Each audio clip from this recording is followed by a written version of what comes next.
Hi everybody, welcome back to Kimchi and Cornbread. I'm Sherry. I want to start off by thanking you guys for the emails and messages that I've been receiving asking where I was and why I haven't posted a video in a while. I really appreciated it. I needed to take a little bit of personal time and take care of some things, and so I'm back and I'm happy. I missed you guys and I missed doing this, and this is a passion project for me. So anyway, today's video is an easy one. We are going to be making a Chinese American dish. It's spring rolls. This time we're going to be using chicken in it, and the ingredients are simple. It's a little time consuming, and this recipe makes about 20 to 25 depending on how big you fill them. So keep a couple out for dinner or lunch whenever you're going to cook them, and then throw the rest in the freezer. They freeze amazingly well, and then when you want to use them or you're in a bind, just pull them out of the freezer and throw them right in the fryer. So without further ado, let's go ahead and get started. You're going to start off by shredding a medium-sized head of cabbage. You can do this in the food processor. I kind of like to do this by hand because it's less cleanup for me, and I don't know, I enjoy chopping things up. You're also going to shred one large carrot. Once again, you can do this on a mandolin or you can do it by hand. We're going to saute the cabbage and carrots to soften them up because they're a little hard and they might tear through the wrapper if you're trying to roll them up. Sprinkle a little bit of salt to draw the moisture out. Don't salt it too much because in the end you're going to be dipping these in sauces anyway, and you just want to be able to control the amount of sodium.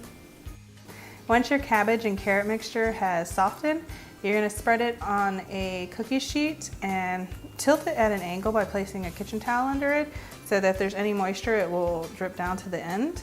And you're going to let this cool before we mix it with the ground chicken.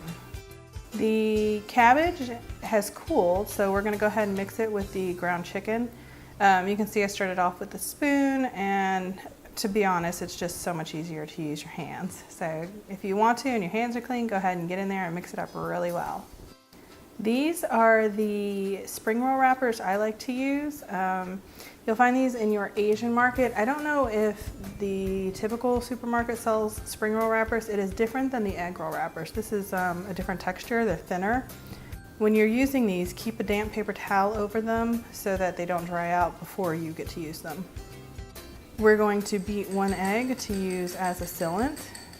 Before we get started, go ahead and get a pot on the stove with at least 2 inches of oil for frying up our spring rolls.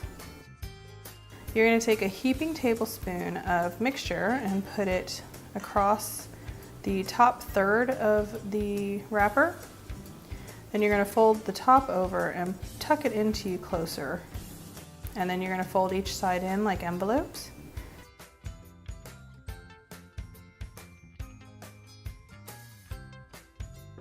You're going to take some of the egg mixture and rub it on the corner furthest away from you. And then you're just going to roll the mixture until it becomes one cute little spring roll, just like this.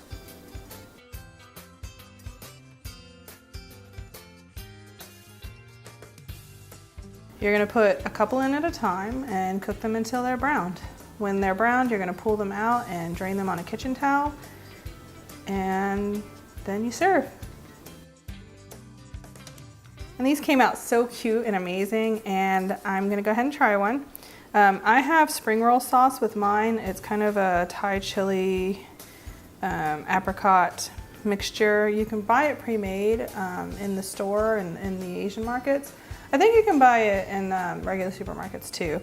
You can use soy sauce. My husband puts mustard on them, so you can kind of eat them any way you want to. But without further ado,